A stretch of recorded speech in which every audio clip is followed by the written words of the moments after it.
সাবধান করে দিচ্ছি, একটা ওই যে কাপড় বেচে, নাম বলবো না, নাম বললে হাইলাইট হয়ে যায়, অনলাইনে কাপড় বেচে, কালকে দেখলাম একটা আজে বাজে কথা বলছে জামাতের আমির নিয়া।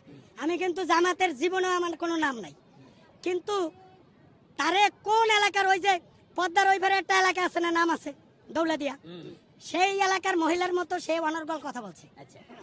সে যেভাবে জামাতের আমিরের কথা বলছে, জামাতের আমির তো ভালো, শিবির তো ভালো হয়ে গেছে, না হলে ওরা যে কি করতো সেটা তো আপনারাই বুঝেন।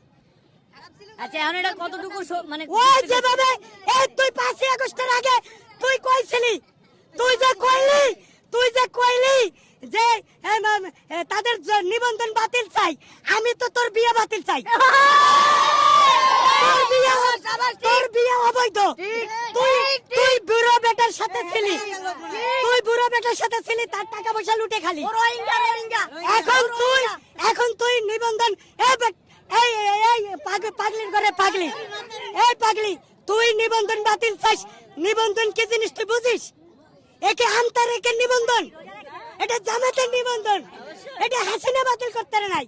আর তুই কুড়ার ডিম করতে গাইছিস, তুই ভালো হয়ে যাস, নয়তো কিন্তু তোরা ভাইরাল সিদ্দিক হিরো আলম রেজালাম আমি কইছি হিরো আলমের এফডিসি দরকার নাই, তোর নাম যেদিন নিব সেদিনও তুই ফসে যাবি, তোর নাম আজকে নিলাম না। এখন আপনার দল কোনটা, মূলত কোন দল করে? বিএনপি না জামাত? বিসিএসপি। এটা মানে কি? মানে এটা আমি সাংবাদিক সম্মেলন করে আত্মপ্রকাশ করব, এখন বললে হাইজেক হয়ে যাবে।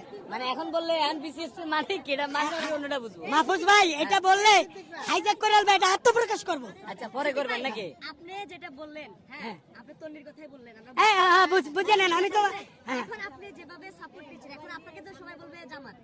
আরে ভাই আমারে তো ওই বিভিন্ন সময় জামাত কয়, কেউ কয় চরমুনাই, আমি তো জীবনেও চরমুনাই না। আমরা মারে কে আমি